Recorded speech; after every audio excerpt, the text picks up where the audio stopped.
Hello? You should turn your microphone on. Hey, testing 1, 2, 3. Fuck. Good thing you checked. I was wondering why I didn't hear myself in my... And I'm only wearing like one thing, so. Hey, dude. How's it going? Take 2. Take 2. We just did a whole freaking 10-minute intro here, you guys, and the audio was off. Yeah. Because last week you took these bad boys to the Radiant. Oh, to this. Yeah, that's right. And then they were shut off. The power buttons got That's freaking funny. It's all good. Good thing we caught that before our guest comes in. Yeah. This week's going to be a fun one, you guys. We have the pleasure of hanging out with a Saskatoon band called Funkjoint. Not sure if you guys heard of them before or not, but I think the way tonight's going to go is we're going to have like one guy on and then another guy will come on later on. They're all like, I don't know why that's happening, but that just heads up.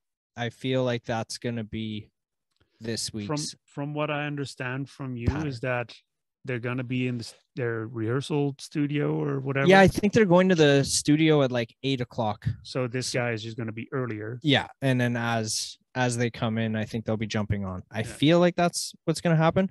But before we found out that we had no audio, Mark and we were talking about that movie Studio 666. So I had the pleasure of going to watch that last night, which would have been a week ago.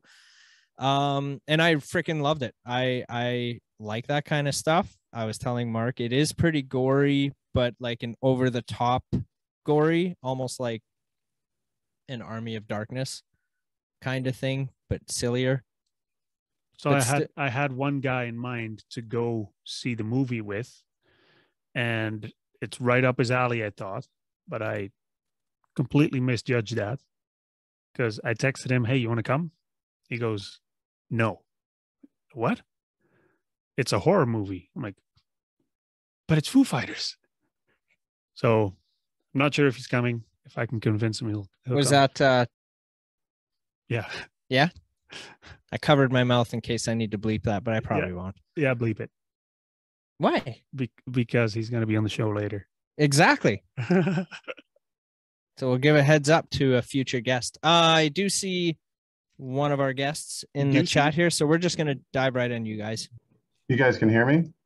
Loud and clear. Oh, okay, perfect. Yeah, I can hear you now too. I do have to ask, how do you pronounce your name? Because I don't want to get it wrong. Absolutely, and I was going to ask the same to you guys. So It's Sovalm. Sovalm? Okay, yeah. And mine's Joel, and this is Mark. Mark, perfect. Joel and Mark, I can get that right. Yeah, I'm excited. Yeah, and I'm glad you guys are cool with the idea. Like, we usually rehearse Tuesday nights, so I thought, guys weren't able to make it till 8, but I thought it would kind of reflect the history of the band if I kind of just started the conversation with you guys. Yeah. Graham will probably show up first. It's kind of like how it happened. Like, him and I started as a duo, and then the rest of the band kind of joined on. So I don't know. It's gimmicky, but it might be cool. I love it. Cool. That's the story. Yeah, exactly. Just look straight at the camera and say, "Hi, I'm Graham Templeman, and I play drums in Funkjoint." Hi, I'm Adam, and I play trumpet in Funkjoint. Come on, Nathan. Come on, Nathan. It's not the Barracuda horns without Barracuda. So I'm Soval McLean from Funkjoint in Saskatoon, Saskatchewan, and I'm pretty pumped to be on the 107th episode of the Sit Down Podcast.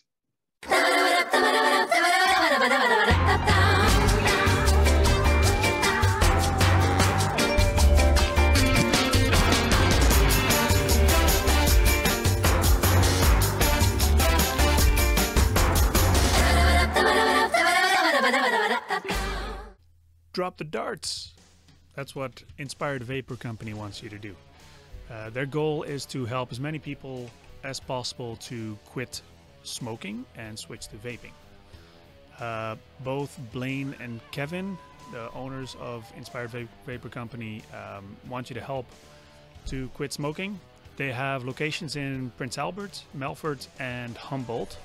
And you can also find them online at inspiredvaporcompany.com. And if you use promo code MOOSE10, you'll get a 10% discount on your order.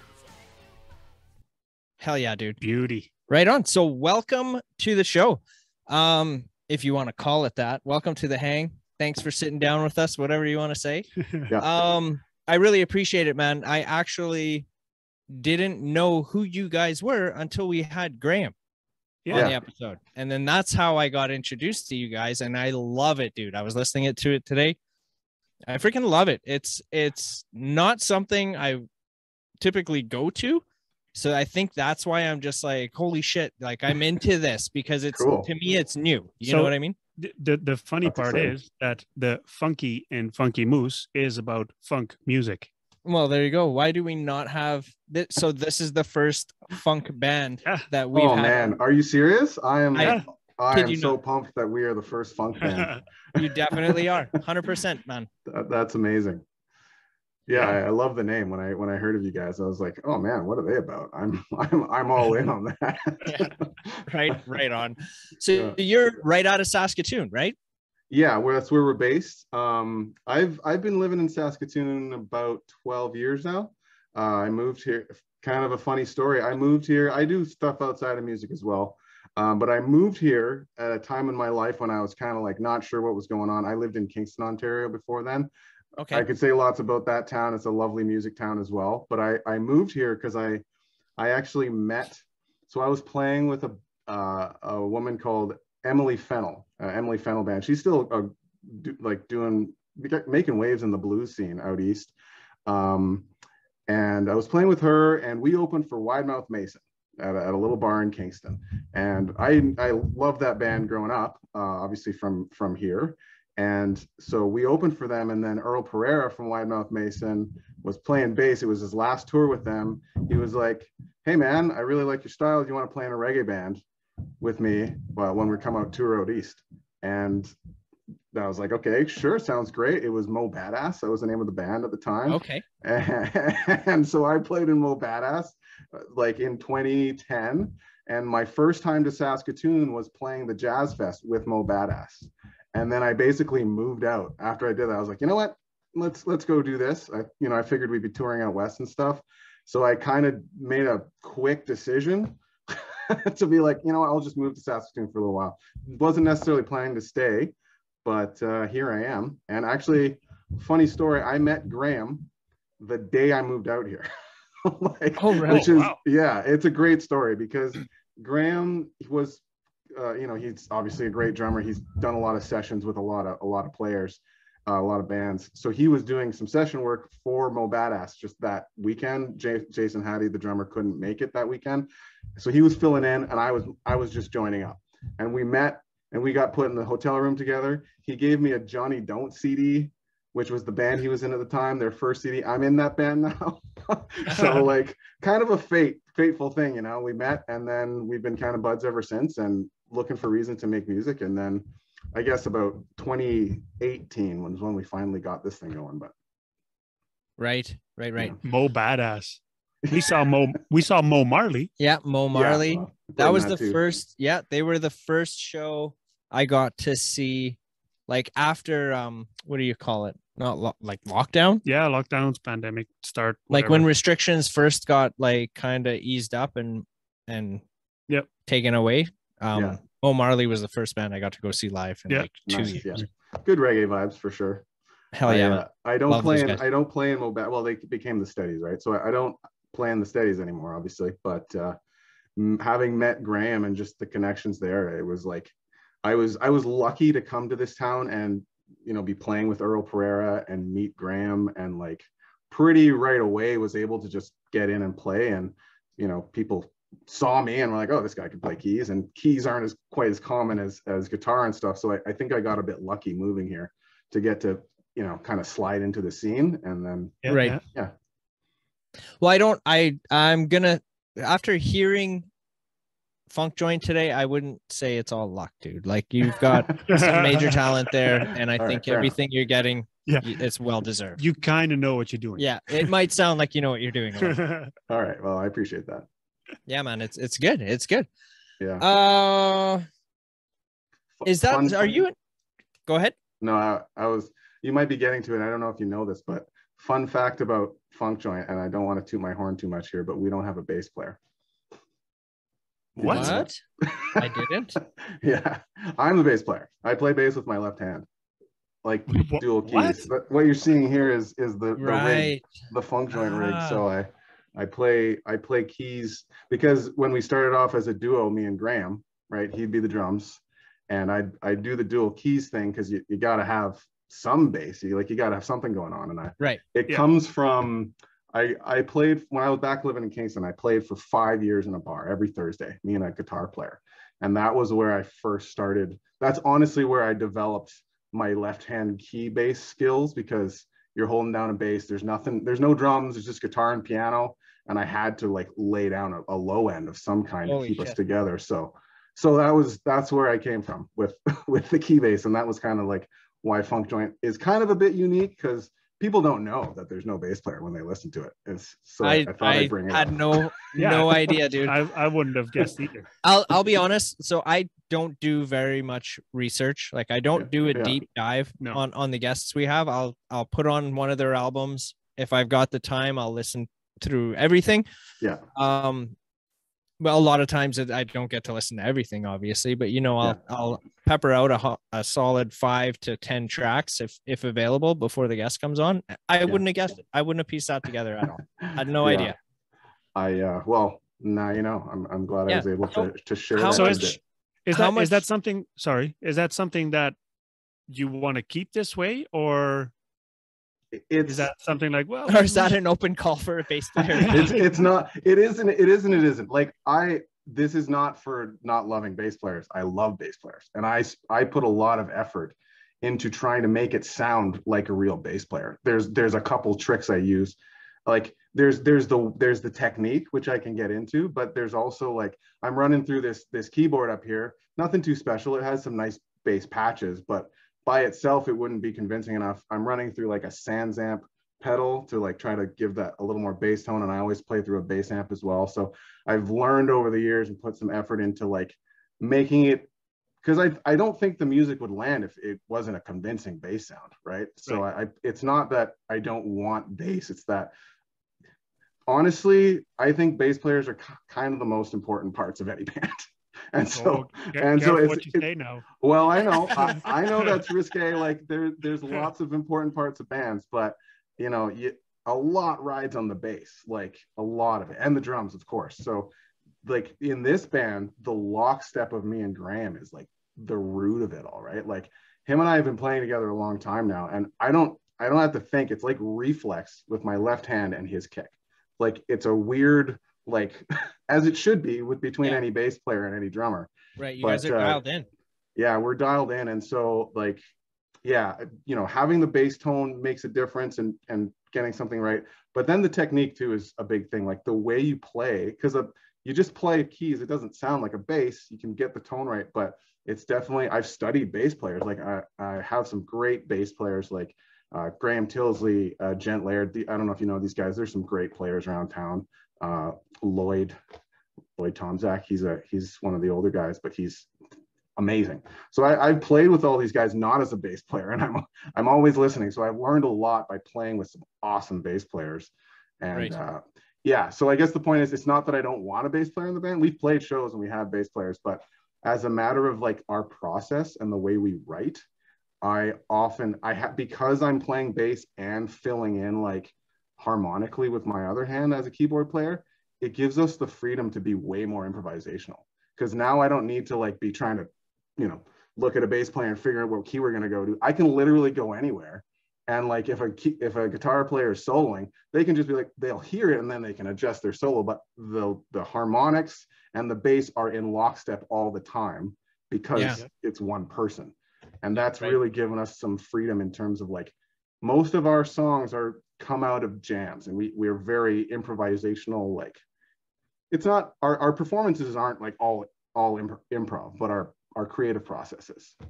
I definitely wanted to get into that too, because some of the songs that I heard today don't have any lyrics to them, right? It just basically sounds like you guys jamming out, which is awesome. I love it. And then I did want to ask you on that, because how does writing something like that go? Like, I'm not a musician. I don't write music or any of that. So I'm really intrigued on how different bands and different genres have that creative process. And yeah, to have something like as funky as you guys are, do you know what I mean? Like to play funk, I'm curious on how that writing process is, because is it just you guys jamming out and then, oh, that sounds funny, let's do it again, take it from this part, let's try that again? Or is it like, I have no idea. I'm very intrigued. I mean, it's there's no like, we don't have a, you know, it's a bit fluid, the process. It can be a bit fluid, but a lot of the times, like I'm assuming, because we have one EP right now. We recorded a second. It's not out yet. It's coming out this year. We're still mixing it. But nice. You know, that first EP came out of pretty much all of those. Well, two of the songs were written. The ones with lyrics were written before, but the ones without lyrics came out of like, we would sit down, you know, we'd be playing covers to learn them, and we like to, you know, keep those fresh. But then we'll literally be like, okay, we're just gonna make something up now, and then we'll do it and we'll vibe it out. And you know, that whole being able to play the bass lets me kind of lead things sometimes. So sometimes there's been the odd time where we've literally written the whole song like first try. Like there's some takes, because I record everything. That's another part. Like, I guess a key part of our process is recording. Every single rehearsal is recorded, not like super studio quality, but I have like, you know, I got like 16 channels, actually 24 channels in here. We got the drums, we got everything isolated.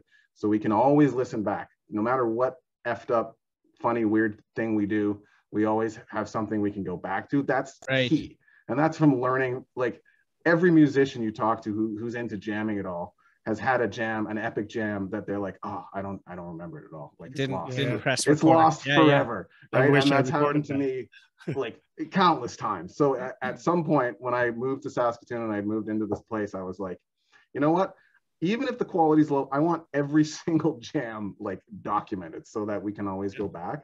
That's been key to this, because yeah, we'll think of riffs, and it's different people that start it. Sometimes it's the guitar, sometimes it's the horn just doing a line, but we tend to record something, have a jam, and then listen back. Then oftentimes it'll be maybe one idea. And so we're like, okay, this is a good idea. It needs to go somewhere though. So the songwriting process is you have a nugget of an idea. And then if you like the theme, then you take that and usually it's like, does this theme stand on its own? Maybe it does. Maybe it can be a short one. Or does it need to go somewhere?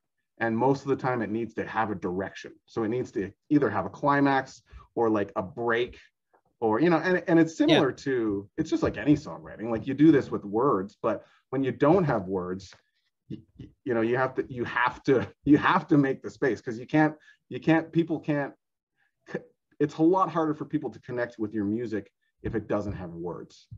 I find like people just tend to want to have words. They sing the words, that's how they get it. And if they're not hearing the words, then you got to have something that is giving them some tension and drama or something to suck them in. Yeah. And what we find is like layers, and then just, you know, like a couple of our songs, they like our first single, Windu's Revenge, there, you probably heard that one if you listened. And that one's like, it kind of lulls you in, it's slow, and then like 2/3 of the way through, it's just like smacks you and it drops and just speeds up and like starts ripping, and the guitar solo just rips. And it's like the whole idea of that is like it lulls you in, it's kind of a little hypnotic. And then that was like, okay, we need to change gear and rip this song. And it's only a 3.5-minute song, but that's why that song works, because it completely changes gear and takes you on a ride. For sure. Sweet. I love it. And then to go back to the recording, I think that's a great idea, because you see a lot of, you know, well-known bands now that come out with documentaries about their past and whatever.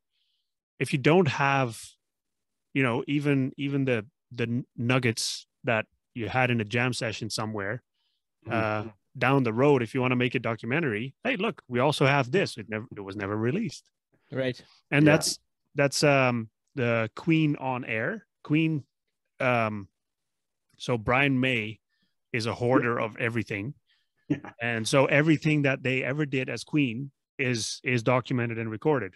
Right. So Queen on Air came out in a few years ago, but that was all studio sessions from when they recorded at the BBC before they became big. Right.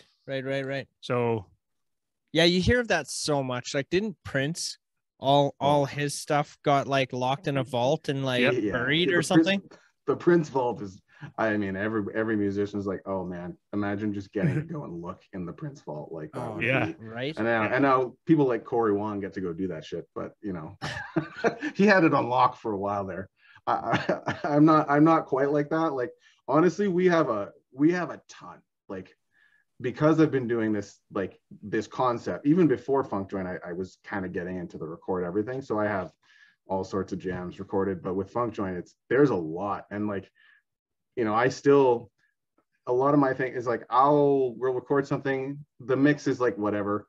Yeah. You know, obviously you work on it over time. It's gotten better just out of the gate, but it's not the key of it. The key of it is listen back. Always listen back. Like get it out, mix it down.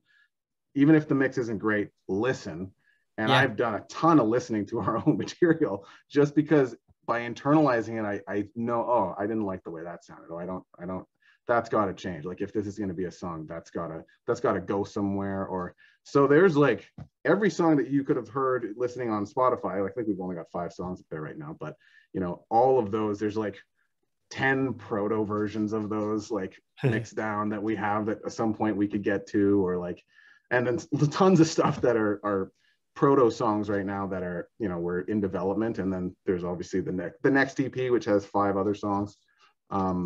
So yeah, it's huge for me, especially when you're not doing stuff with lyrics, especially stuff with written words. Like it's really, you got it, you know, obviously there's writing out music as well. And, you know, I highly respect that. I can read music. I'm not in practice of it. Like I'm hugely an ear guy. I'll read music and I play with written music all the time and charts and stuff, but I'm hugely an ear guy. And the ear is like, that's the biggest thing about Funkjoint. Everybody in this band has awesome ears. And because even when we're playing live and we know what we're doing, we're still listening, like every moment, because somebody might fuck up or something. Can I swear on this? I don't know. 100%. You didn't send him that video. I definitely didn't send you that 2-minute intro video. Yeah, that's in that intro video. It says you can do whatever the hell you want. You can drink, smoke, whatever. Yeah, awesome. Well, yeah, I do plenty of that. I'm not currently because I'm inside, but yeah, it's all about the ear, man, in this band. Like, because that's the thing. We'll play songs, we'll know them, but live, something might happen. And, we're not like the kind of band that's like, oh shit, we fucked up, we're done. Like, it's like, oh well, that happens, so let's see where that goes. And that happens a lot. You know, we're well rehearsed now, we're tight, but you know, we still like to enjoy that and just do it on purpose sometimes, just to try and fuck somebody else up, just to see what happens. Yeah. Oh hell yeah! Hey Graham, watch this. Yeah, play something else. Yeah. Oh man, I keep jumping into stories. We were playing Jazz Fest, and it was a really banging show. This last year, it was one of our best live shows, and it was on the Jazz Fest stage, and it's recorded, so we're super pumped. That was we had 2 Jazz Fest shows actually. So the one that got recorded was rad and like one of our best shows. The one before that wasn't recorded, but I started one of the songs in completely the wrong key, like a half step, which if you're not musical, whatever, that's jargon, but there's certain keys where if you start them, it'll sound okay. But if you're just like one note over and you try to play with people who are 1 note away from you, that's going to sound terrible. so I started the song in the wrong key and I didn't even realize and it's kind of messed up that I didn't realize it because like, I guess I transposed it on the fly. I wasn't even thinking. And then the trumpet starts playing. We're all just looking at each other like, what? Yeah. I was like, oh, that's me. Sorry, guys. And so we kind of did this thing and then kept going. I mean, you don't want to do that, but it was, we're pretty on the fly and we try to be tight. Like we want to be in the pocket and tight with each other, but mentally loose enough to go with whatever, you know. Right. That's kind of the MO. We don't like talk about it, but that's kind of our persona on stage, you know. Be tight, but also go with whatever. Yes, I love that. How many are there of you all together in Funkjoint? Yeah, so there are 5 now. We sometimes play with 4 if somebody's unavailable. Oh, here comes Graham now. But yeah, it's me and Graham as the duo then when we started, and then we've got Adam Streisel on trumpet and Steve Meyer on guitar, and then Nathan, we call him Barracuda, on saxophone. So he's a busy dude with 4 kids, so sometimes he doesn't make it, and we'll go with 4. But yeah. Right. Yeah. I'm entertained by Graham in the back with the dog. Yeah, he can't hear you right now, but I can make it so he can hear you pretty quick here, so. No, that's all. It's all good. He'll hear us soon enough. Yeah. I did want to ask you too, like, so you sent me a track today, which we are gonna play in this episode. For those of you watching or listening, we'll feature it in here. Sorry for the interruption, you guys. I just wanted to tell you guys about Muse Canada. They're a new arts and entertainment media connection and support network. Skip the algorithms of social media and connect with other entertainment professionals across Canada. Sign up today for $5 a month or use the promo code FunkyMoose2021 for 10% off. That is FUNKYMOOSE 2021 for 10% off. Back to the show.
there's some parts with the piano and the keys where I was getting a feeling of like those were the lyrics in the song.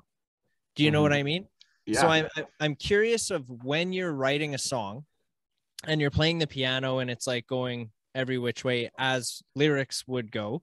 Yeah. Is that what's going on in your head? Like, is that how that's supposed to be? Like, these are the lyrics and you're feeling that out as it's going. You know what I mean? Sometimes I think I know what you mean. And you're saying lyrics, but I think you mean melody. And Yes, I do. And yeah, absolutely. You nailed it, because there's sometimes, and melody. You know, there's some songs that we've written that the melody is actually being carried by the bass. Like one of our songs, Hammered by Thunderball, is absolutely, it's a bass melody, and then everything else is kind of like taking trips. You know, there's no like solid melody they're sticking to. It's like, and so the bass becomes the anchor for the song, and then it's almost like, it's like solos, but it gives a lot more freedom. Like a lot of songs, you know, you'll have, obviously the vocals will take the melody, or sometimes the guitar will take the melody, or the horns. And we do that lots. Like that happens all the time in funk. So we do that, and we do it knowingly and want to. But there are some of these jams where, yeah, the melody is the bass. And then what that does is that basically, because the bass is locked in with the drums, it kind of strengthens the melody a little bit. And then everything else becomes like supportive of it, and it gives like the guitar player a lot more freedom, or even my right hand doing harmony stuff. I don't care about doing a melody. I'm just like trying to do cool, funky, jazzy harmonies. So yeah, that happens a lot with us. Not all the time, but the song you mentioned, so 10-4, it's definitely in there. You nailed it. The melody is the bass in that song. And another one from our last EP, Hammered by Thunderball, another example where even Windu's Revenge, our first single, that's pretty much bass melody for the most part. And then everything else is kind of like the guitar in that. Oh, I should mention too. So I mentioned Steve Myers, our guitar player, and he is now, but when we started, it was Steve Fisher. And I don't know if you guys, yeah, he lives in Vancouver now, but he's a dynamo guitar player that we were really lucky to get to play with for some time too. So wanted to shout him out. But hell yeah. Cool. You want to talk for a second, guys? So fantastic. What up, Greg? Hey, how's it going, guys? Hi. Hello. Here's Adam. We'll get Adam in a second here. I'll make it so we can all hear you. But I was gonna, because you mentioned the dog, Mark, I wanted to just, so Angstrom, he's like our jam dog. He loves the band and he loves sitting in on jams. One time, he's also an escape artist. Like literally, he tried to escape today when we were loading stuff in the house. He just bolted. But oh my God. He's a great dog, but he does like to escape. So anyway, we have a song called Angstrom Escapes, which is going to be on our next EP. We recorded it. But it's actually, I think it's one of my favorite songs that we play. It sounds like somebody's sneaking around and it's funky, but we made it up. I told you about our process, making up a jam. It was one of those, let's make up a jam right now. After a rehearsal one day, at the start of a rehearsal one day, one of our members, I won't say who, but one of our members left the gate open. But it was Adam. It wasn't Adam. No, it was somebody. It was somebody not here. I always tell this story and embarrass him, but like, anyway, he left the gate open. Angstrom was out back, and he got out. And then before we started rehearsal, we all were like, I realized it. So we all went out searching for him. We found him after like 10 minutes. But after he got out, we came down. We're like, okay, let's have a jam, and then made up this jam, and it was Angstrom Escapes, and that was the name right away. And that's the song now, and you'll get to hear it. Hell yeah, man. I can't wait for it. Yeah. I was telling him, I'm sorry. So, I got to try and pronounce your name again here. Sovelm? Sovelm. Think elm tree. Sovelm. Yeah. Okay. Yeah. Is it French? You'd think so. And I actually do speak French, but no. my dad kind of made the name up. That's another funny story, but my dad was a big fan of like space and Star Trek, and he was like, I want to give my kid a unique name, which I never appreciated when I was younger, but I absolutely love now. That's how it goes, hey? But he was like, so SA in my name is Saturn, Uranus, Venus, Earth, L is lunar, and then M is Mars. That's literally how my name was made up. Whoa. Yo, that's dope. Yeah, it's a pretty cool gift from my dad. Heck yeah. Yeah. Right on. And I forgot what the hell I was going to say, but what were we talking about? Well, you obviously wanted to ask. I was about going his to tell name. Graham something and then I forgot. Yeah. So whatever. Hell yeah. So where you guys are at right now, that's where you guys jam out and record, right? Yeah, this is my basement. Funkjoint studio, but we don't, it's just us. Right. Like, Yeah, it's not that's like here too. It's like we try and make it look like this is this big giant studio and it's just Mark's basement. Like, No. It is a big giant studio. Well, it's a pretty big basement, but full of records, but just this little space is our little recording. This is probably area. what? Yeah, man. 50 square feet. Yeah, it's a good space. Well, yeah, it's a pretty big space, so like we can all fit comfortably. It's carpeted, which makes for nice recording. For a good sound, right? Yeah, decent sound. I mean, again, we don't do too much treatment or do crazy mixing on our rehearsal stuff, but it serves, that's for sure. Right. Yeah, it's awesome. You guys did get to play. Correct me if I'm wrong. I'm trying to throw back to when Graham was on, but you guys got to play at a CFL game, right? At a Rough Rider game? That was with Arcana Kings, a different band that I played. Oh, okay. Yeah. And that's why I wore my Rough Rider pants tonight too. Yeah. Well, we like the Riders too. No issue there. I'll cut that out. No, that doesn't bother me at all, man. We all play in lots of bands. Adam, our trumpet player, he plays in. Oh, I almost said Abso-Funkin-Lutely, but it's Randy Wood's band. Used to be Abso-Funkin-Lutely. Randy Wood's I love that name. I love that name. Dude, that makes me think of, we tried to do this radio show. Yeah. So we had done a call out for like from indie musicians, like songs that you wouldn't typically hear. And we had this bright idea. We'll do a like half-hour radio show, no commercials, just a quick little intro of the song, and boom. We did one episode of it and we called it Sit the Funk Down Radio. It's on the website there, but Sit the Funk Down. Not that we would never do that again, but we need more song submissions. Yeah. We're right now. I think we're busy enough with the podcast itself. Yeah, there's fair enough. Going on. To relate to your question though about like what our biggest show was, I think probably Jazz Fest last year was our biggest show because it was live streamed. I mentioned it was the one that felt really good, so you can actually watch it on YouTube, on like it's still on the Jazz Fest site, and we have copies of it that we've chopped into individual songs, and a little slowly, but we're slowly getting them up on YouTube, so you can see some of those performances. This one's called Windu's Revenge.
I we watched one of those. yeah, Or yeah. I think I watched part of that Jazz Fest Yeah, session. they did a really good job of live streaming the whole Besbro stage all year. Like it was Yeah. pretty cool. Like and Yeah, making it available and free. Like Yeah. they nailed it. And the video quality, like they had like a big boom, so it's like they've got sweet panning angles and like there's like the sliding camera by the drums, so it's definitely our best looking video, and we played really well, and the sound is pretty good. You know, it's not like studio quality, but it's pretty good. And Right. yeah, and we did that one, and then we also did a session. I guess we recorded it a little over a year ago, and we still have video from it, but we did a special for Sasktel Max TV. And okay. yeah, How was that for you?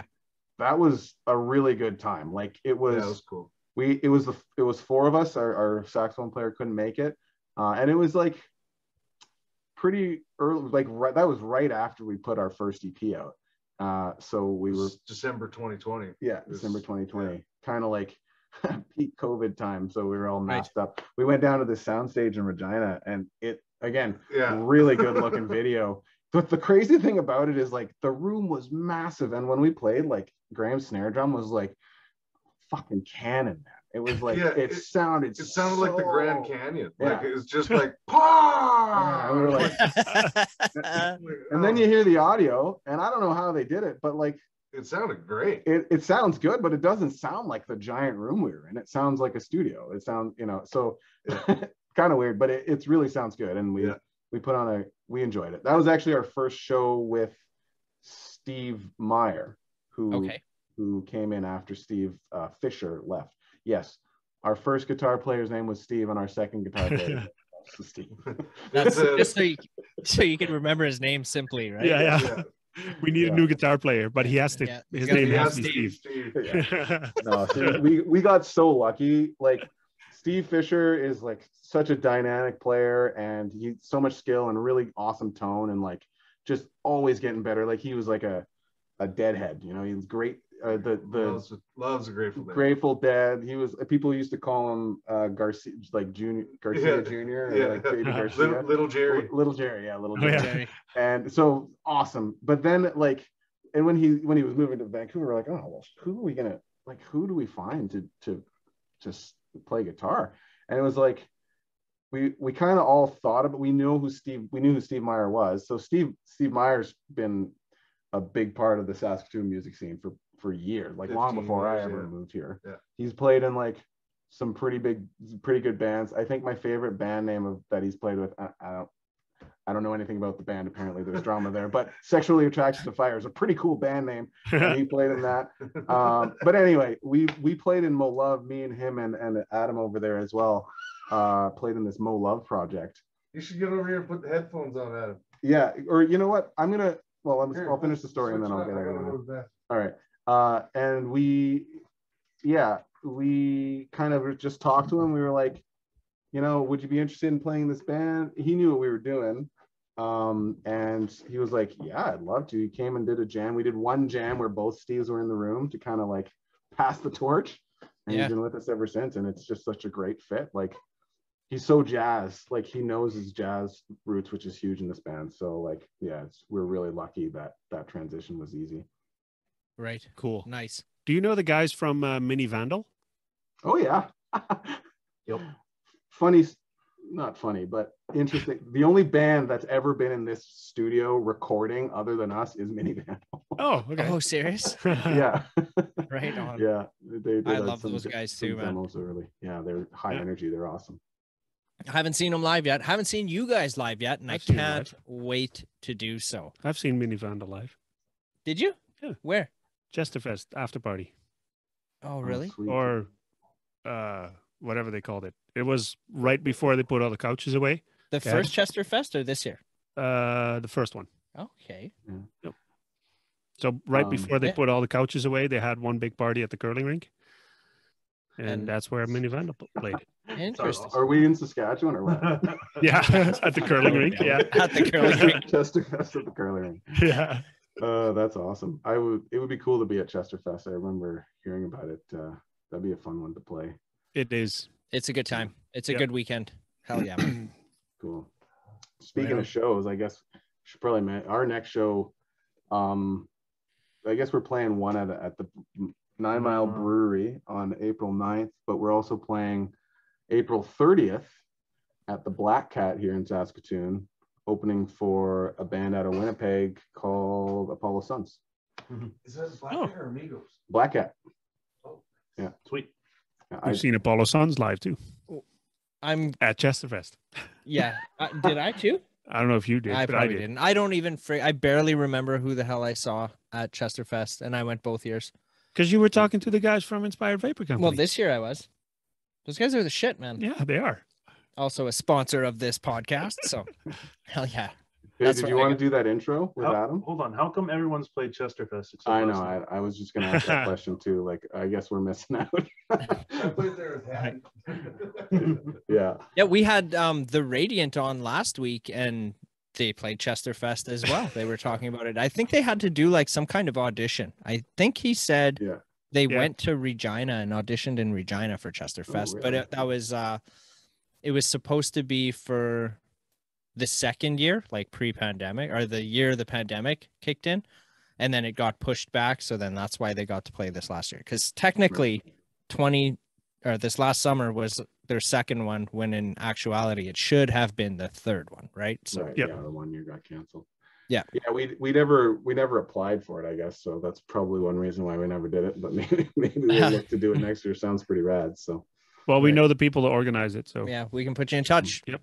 100%. Do it. We play that for sure. Absolutely. We need to do more festivals. We love playing, but we definitely haven't kind of branched out much. Nest Creek. Yeah, we did Nest, Backwards Nest. We did, and that's about one of. We were gonna do this. Yeah, well, we did we don't know for a fact. We were pretty sure that we were gonna get into Nest Creek, and then it got canceled by COVID, because we did the tryout or whatever, and it went really well. But you know, what do you do? Yeah. I guess quick note about when Adam joined. So first time Adam played, well, like Adam and I had played together in Mo Love and other stuff before that. I don't even remember. Random throw together groups. I think the first time we played together was with Chad. Yes, and the Sex. Chad Reynolds and the Sex, but a little side project in Saskatoon. But so when Graham and I started doing this, it was late 2018, and we were like a duo, and we did our first gigs were at the Burning Beard in Saskatoon, which is no longer a bar, but it was a bar on Broadway. I think it lasted about 2 years, maybe. We're not the reason they closed, just FYI. but it was after I joined. No, we played that. We played Burning Beard as a duo for about 8 months, almost a year. And it was a really fun time. It was like a really good gelling time for me and Graham, and like we started, building material and learning stuff. But Adam came and joined us like a couple times with the trumpet, and like it really clicked. And actually our first guitar player, Steve Fisher, same deal. Like he came and joined a couple times. So that was like the early. That's how he auditioned us into the group. Yeah. Very call a different player every week. No. Oh, he was okay. We'll invite him back. Yeah. Right. But yeah, it was great. It was just an awesome fit. And like, yeah. And another funny thing about our band, guitar players usually have the biggest pedal board. He's got the biggest pedal board in our band. Yeah, there's something wrong. Trumpet player in our band has the biggest pedal board. That's interesting you say that. So like last week with the Radiant, I'm trying to remember the saxophone player's name.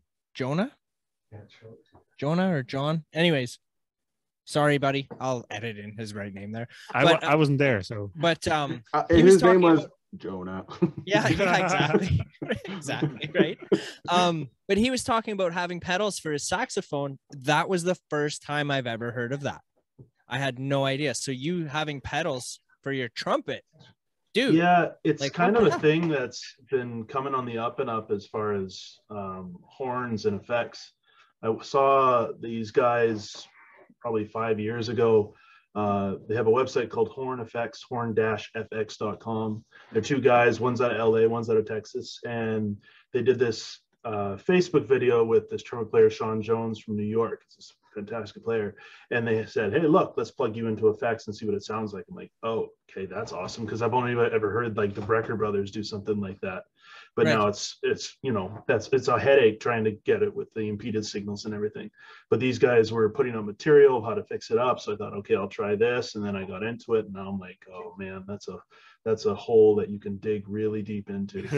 And they commented on one of his Instagram posts. Oh yeah, we're best buds now. So We called, we're good. Hell yeah.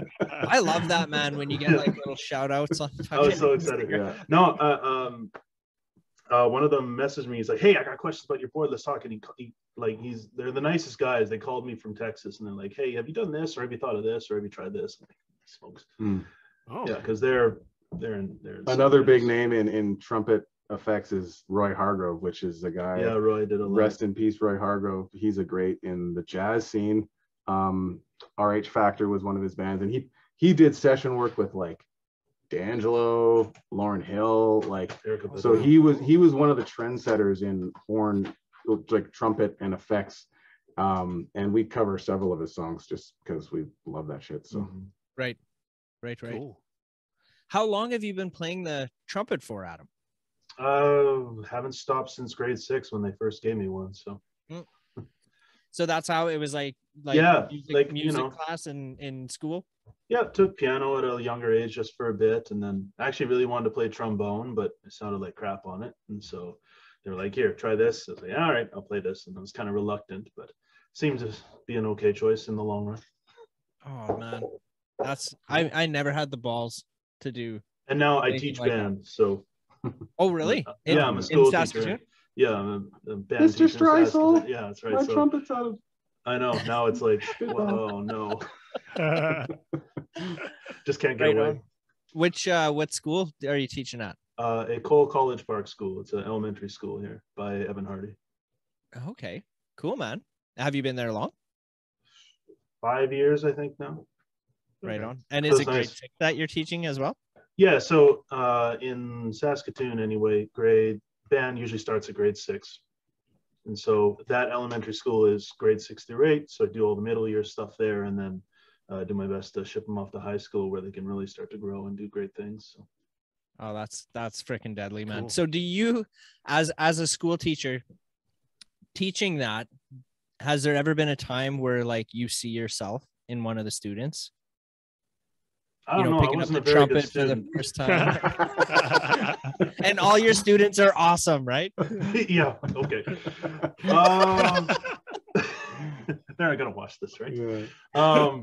Just know, No, I mean, know I can edit if there's anything right. you guys. I want you to be comfortable if you need me to take something out. I no, can. everything's good. No, I love my students, and I mean, like, I'm teaching middle years beginner band stuff, right? So it's like some days you give a grade 6 an instrument, and it's like, okay, Yeah. here we go, right? And Yeah. but somehow I feel motivated to still like go after that for some twisted reason. So there's something keeping me going that, hey, maybe they'll get something out of this like I have in my life, whether it's being a musician or just using what you learn through music in life, going through that. So Right. We use Discord as a band to communicate.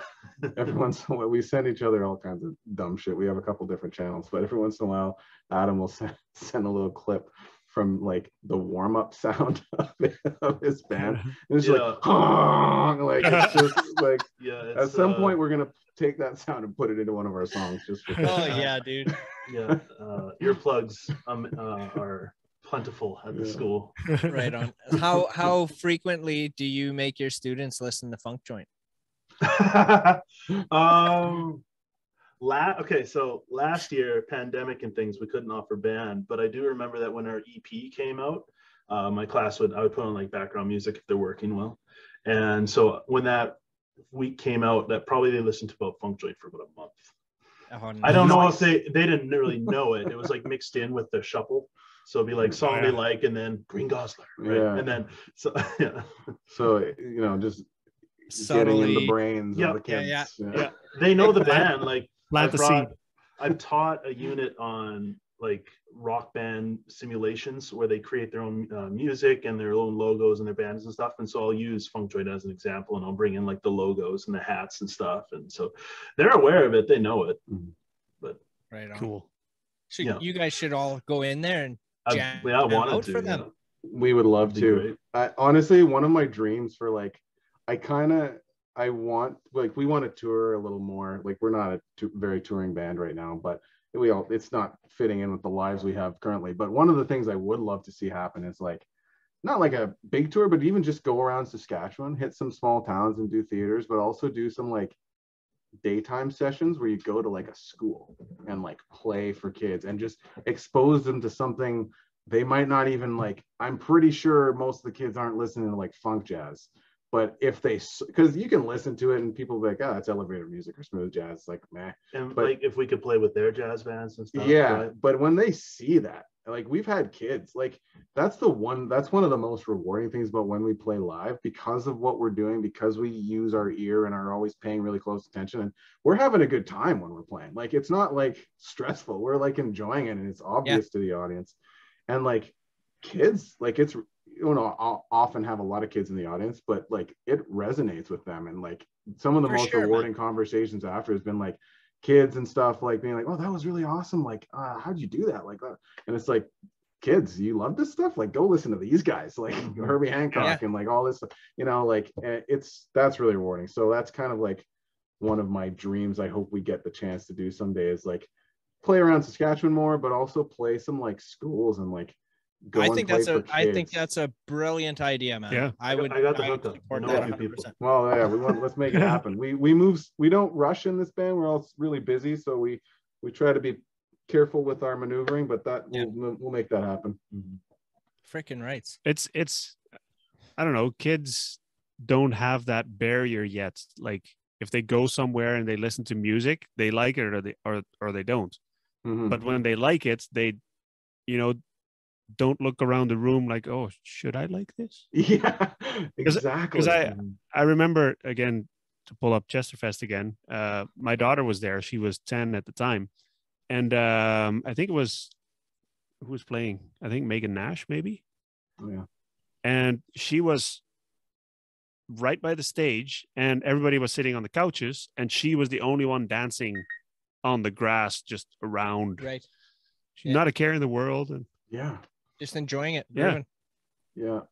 And I remember when I grew up, it was like, well, you're in a class and then it's kind of a democracy. The most amount of kids like this music, so that's what the rest of the class is listening to, Yeah. But when they're confronted with something like, oh, these guys are really playing this, it's not just coming through some speakers and I push the button. That's right. These guys are really playing. You can do this. Like that's the one I want to go for. Well, yeah. Like, so how old were you guys? Maybe it's a little different for you because you guys are musicians, but who was the first live performance you got to see? Live performance. Backstreet Boys. That's a good question. Oh, really? Oh, yeah. I was That's hilarious. Diehard boy band fan back in that time, and I remember that being my first show, and I was like, shit, what was that, like 92 or something, or what? It was something like that. I think it was 94-ish. Yeah, it was. I remember Dad, and like it was for me anyway. It was kind of like, it wasn't realistic because for somehow Dad got box seats, and so I thought this was how all concerts are supposed to be. You get food, you get drink, you can do whatever you want. And then I went to, like, what was the next thing? I think I went to Aerosmith, and I was like in the crowd. I'm like, oh, this is way better.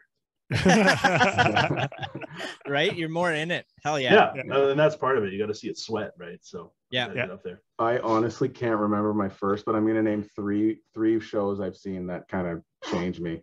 And the first one, it wasn't probably not my first show, but it definitely had a huge impact. And this is probably not a name that's going to resonate with anybody, but Michael Casehammer is a great Canadian piano jazz player. The guy blew my mind. And I was studying piano. Like, I started playing piano in grade 2, I think. I was 8 years old when I started taking piano lessons. And I don't remember how old I was, but it was one of my earlier shows. So that was huge, like in terms of just seeing like the skill level and just this one guy on piano on stage rocking it, like rocking the crowd. And so that was had an impression. But this was later in life, but I got to see Stevie Wonder in concert in Toronto. And amazing. Soul Live was the band that opened for him. Soul Live is a band that, like, in terms of my left-hand bass, like that, if you name a band for left-hand bass, there's a few, but Soul Alive was the one that did it first, the left-hand bass keyboard player. So I got to see them open for Stevie Wonder, and that rocked my world. Like, I knew Stevie Wonder. I grew up on Stevie Wonder, but seeing him live was amazing. And then I think, total change in gear here, but one of the best live shows I've ever seen was them Crooked Vultures. That show. Oh yeah, I got to see them live. That was one of the best shows I've ever seen. Where was that one? Also Toronto. So you know who them Crooked Vultures are, hey? Yeah, I think so. I think I'm a little familiar with them. It's Dave Grohl. Yeah. Josh Homme. Who's the bass player? John Paul Jones. Yeah. Zeppelin. Yeah. So Queens of the Stone Age, Foo Fighters, and Zeppelin, and then Ellen Johansson on guitar as well. Amazing show. Like, it was so inspirational. Of course, Dave Grohl comes out, huge applause. You know, Josh Homme comes out, huge applause, like, you know, a couple minutes each. John Paul Jones comes out, this old guy. Crowd cheers for 10 minutes straight. 10 minutes straight. They had Dave Grohl had to be like, okay, everyone shut the fuck up. Yeah. so he can start playing. Because literally, like, when do you get to see a Zeppelin legend on stage? You just don't anymore. Yeah. So right. That was an amazing show. No doubt. Yeah. So where I was going with that was going back to, like, if like kids at that age seeing live music for the first time. A lot of the kids that I talk to around here about music, like, they're just listening to what their parents listen to. Yeah. That's all they know. For the last, like, 2 going on 3 years, all I listen to is, like, indie musicians, indie music. Like, what I listen to, you're not going to hear it on the radio. You got to look to find the stuff that I'm listening to. And I love that. Right. So I'm, like, showing all these kids, like, stuff like Funkjoint and, like, Weapons and Hour Hand, you know, like, everything and Justine Giles. And I'm like, everyone's looking at me like I'm an idiot because no one knows who they are.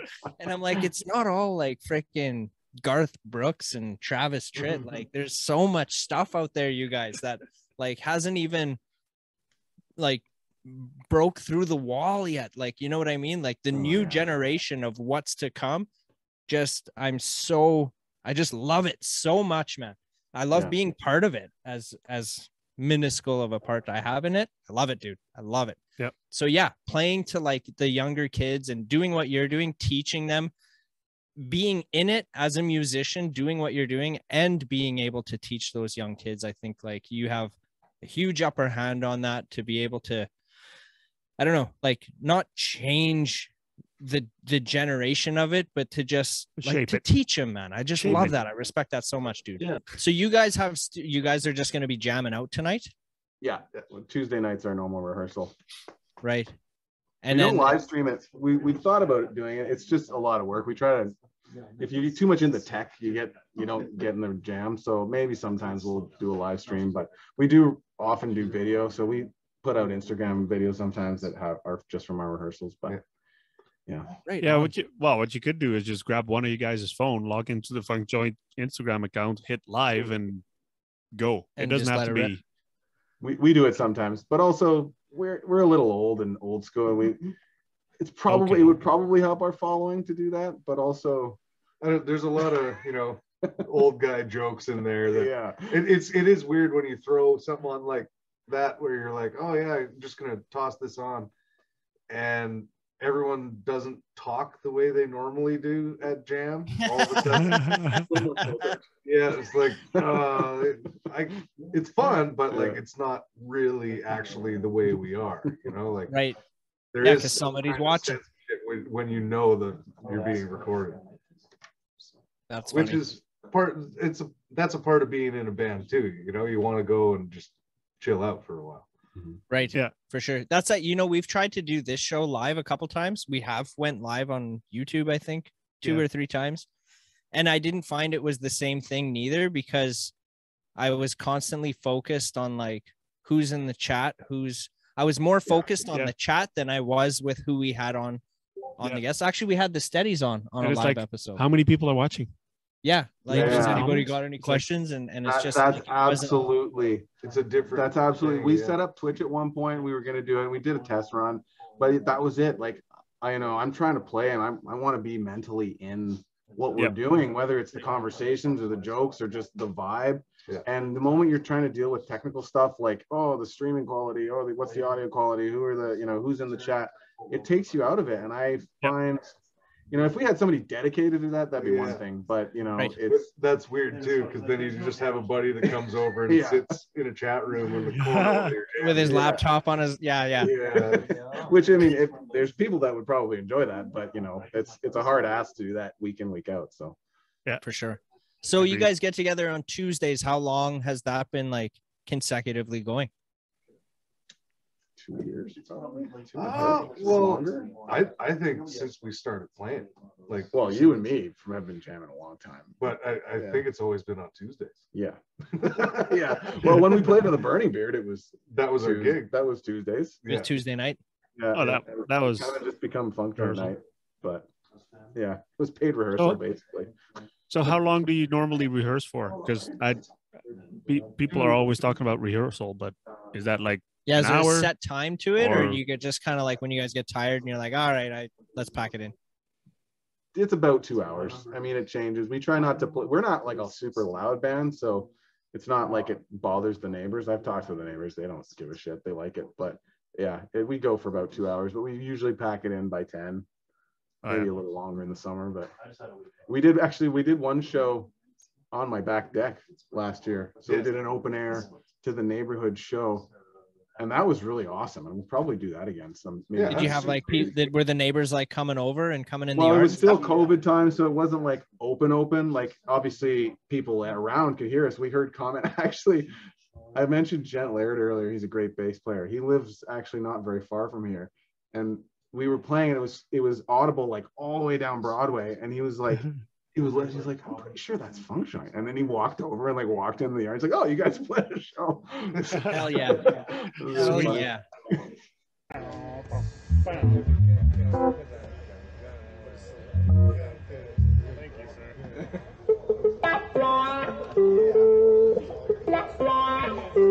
Here we go. This one's for Oakland. Hello.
Jevin.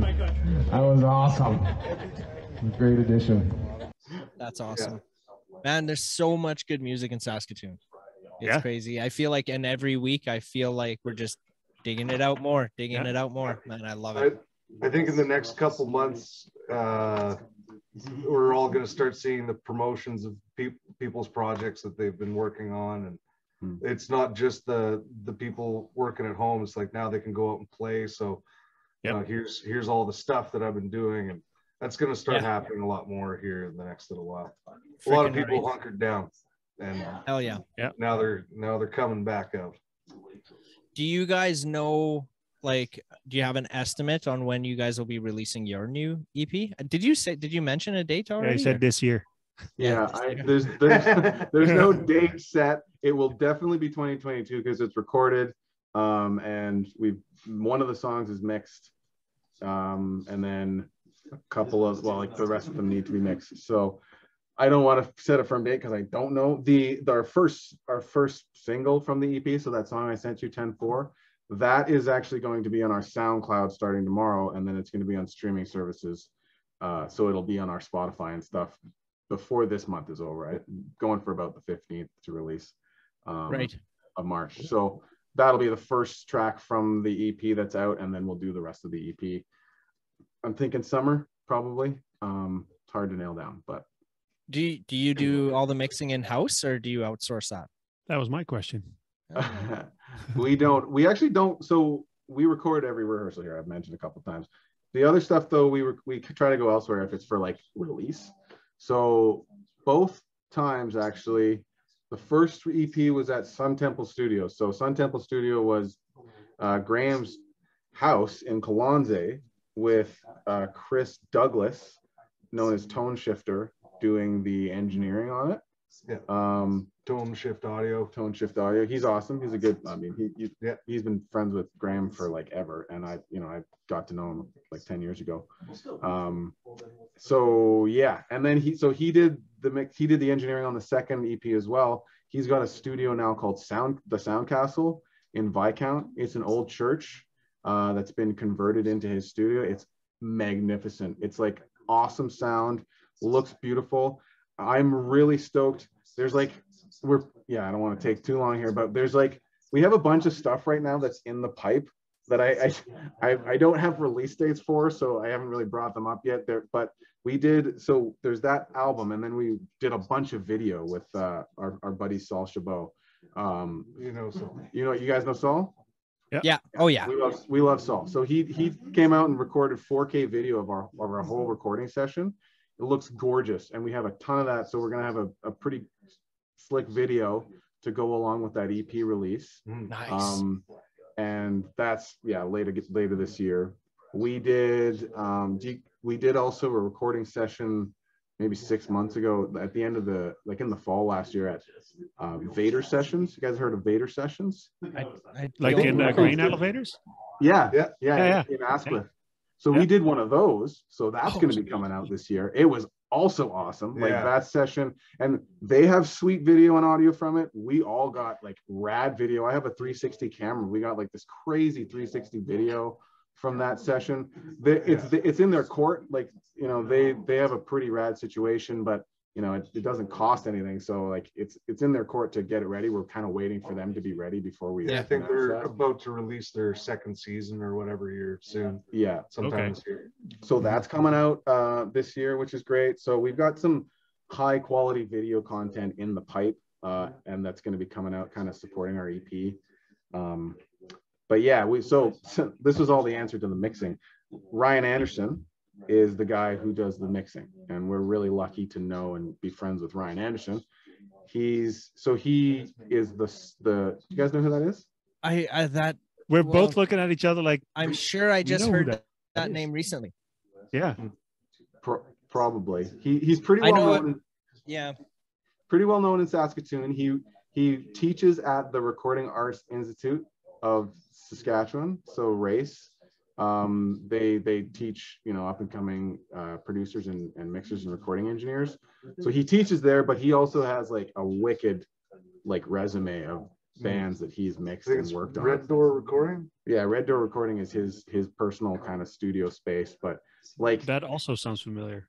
dude has, and you know, I know that this is a divisive name maybe, but dude mixed like platinum Nickelback records. Like, Yeah, dude has like experience and an ear, so like we get to work with him and it's pretty sweet. We're lucky. So and he's a hell of a golfer. yeah, and just an all-around great dude, you know, family man. Yeah. So Oh yeah. Do you do a lot of golfing, Graham? Yes. Yeah. Really? Yeah, Where's your course, man? I usually try and get like minimum 30 rounds a year. The most I did the one year was 60 because I was going by myself all the time to like a little par 3. And I love golf. But yeah, favorite course in Saskatoon. I really like Greenbrier because it's only 12 holes. Oh yeah. Other than that, I don't know. Moon Lake's really nice, but Elkridge is my jam. I had a lot of friends that have worked there over years. Still, I have friends that still currently work there. Been through the whole rebuild of that company and everything, but yeah, it's up near Waskasiu. You know, Elkridge. Oh yeah. Resort? Yeah. I golfed there. Yeah, it's I don't know if I've ever golfed there. I've been to Elkridge Resort, but I went in the winter, so yeah, no golf. yeah, we've been up there. Been lucky enough to play. Like Funkjoint actually hasn't, but the other band that Svelm and I play with has played up there a couple times. Johnny don't. And we go up there and golf, and it's one of those things too. When you're on the road, once you get older, where it's like you have that spare time during the day, and you don't want to be napping in a hotel room or stuff like that. Like Frisbee golf, I think is the first like thing, you know, because it's free pretty much everywhere you go. It's just get out and go out into nature and smoke a joint, like do something. Yeah. Right. But then when I was playing in a blues band, it was like I was playing with older guys, and it was just, hey man, we're out in BC, got 10 hours till the show. Somebody want to go golfing? Like, yeah. And that's when I found out that Saskatchewan courses in certain cases are more expensive than a lot of BC courses. What? Really? I was really blown away. Like if you go anywhere down from basically Golden to Cranbrook, and like it's nothing but beautiful places. There's like Radium Hot Springs, Fairmont Hot Springs, all that stuff, Invermere, all the way down to Cranbrook, Kimberley. There is all these beautiful, huge courses, which are like really expensive, $120 a round kind of thing. But you can pay $120 a round out at Riverside, or more than that, you know, or close to that at Willows. Right. But you go down the street to another golf course, and it's not the big expensive one where everybody lives around it. And it's surrounded by mountains. It's beautiful. You get a cart, you're out there, you do 18 and it's $40. Like, what? With a cart? Yeah. It's like, with this view, are you kidding me? Like, okay. So traveling BC became a lot more fun because it was like, oh wow, like I can spend all day and just like $40. Like, let's go. Yeah. Hell and yeah. Like, it's just a really nice hobby that I like getting into before I'm retired. Freaking rights. Well, we're gonna hit up the golf course at Candle Lake, you and me, this summer.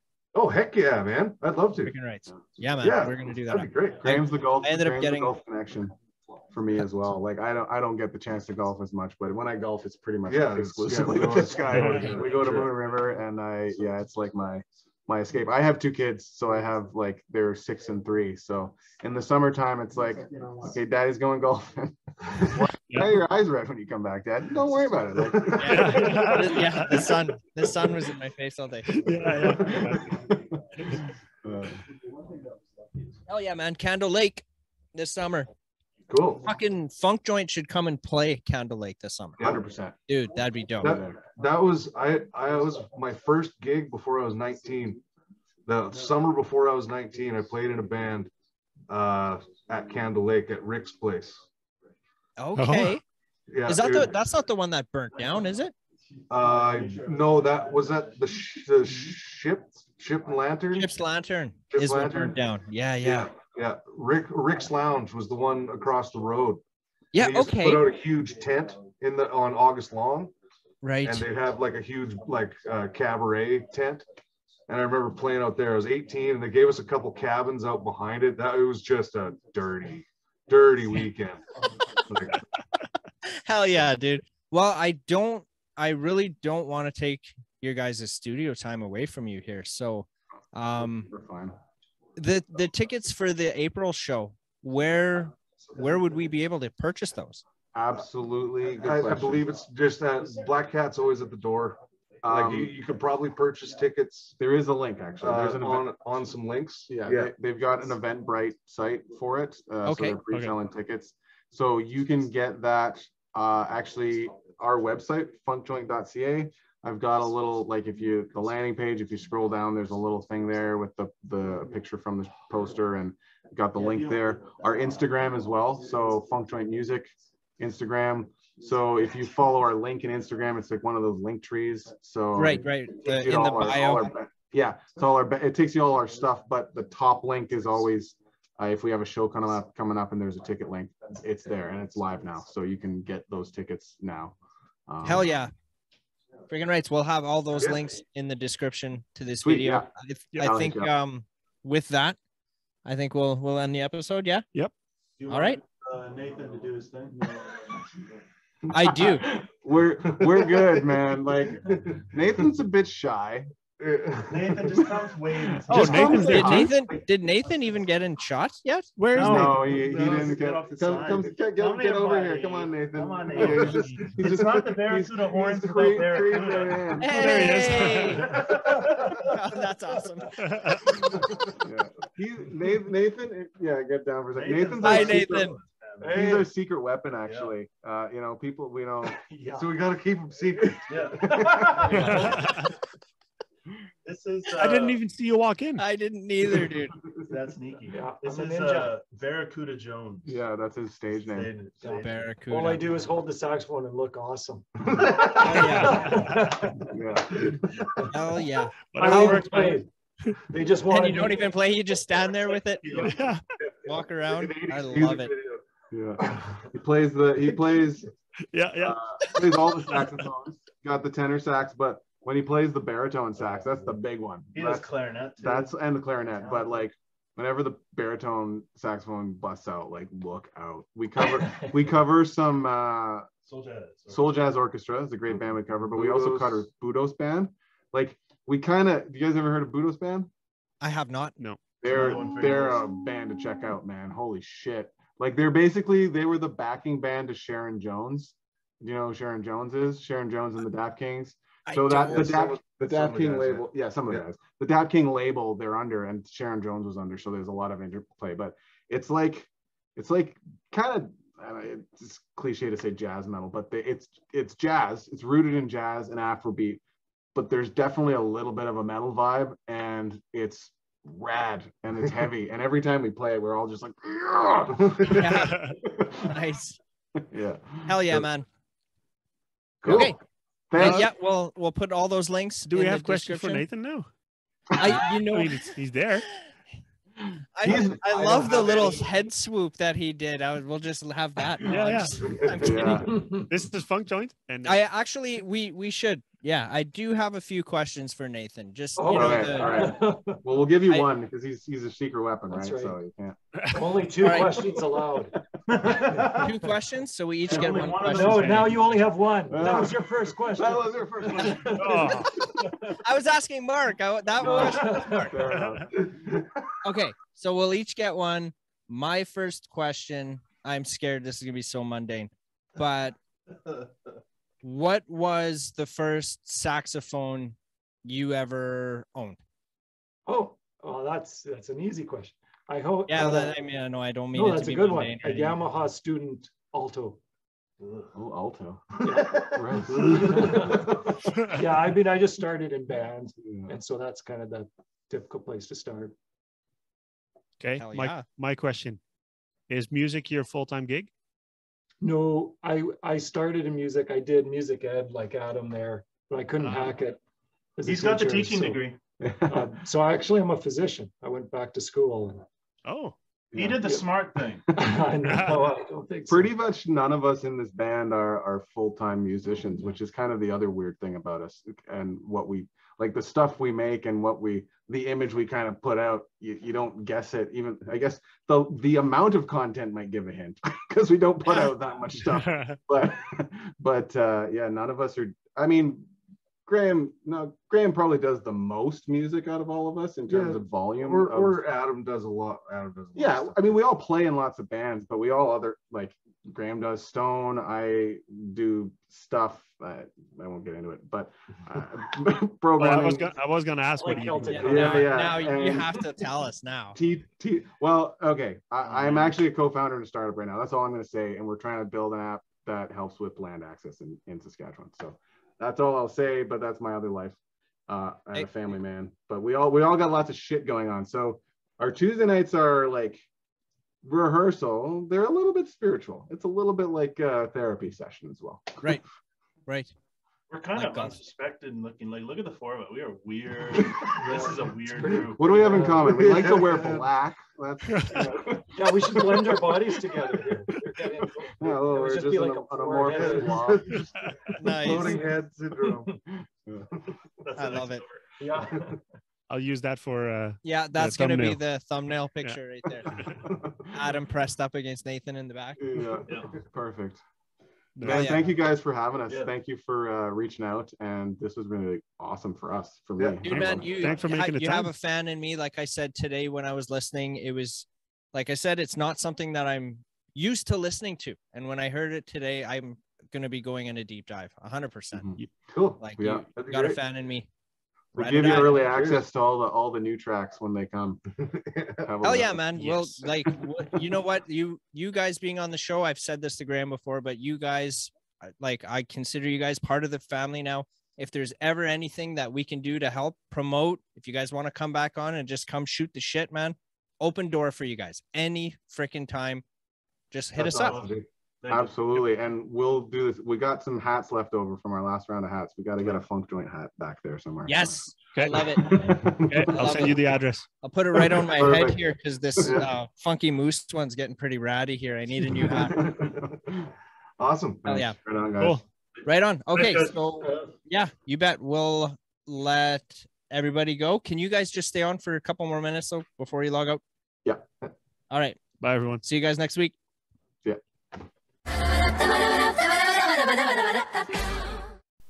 Like and subscribe.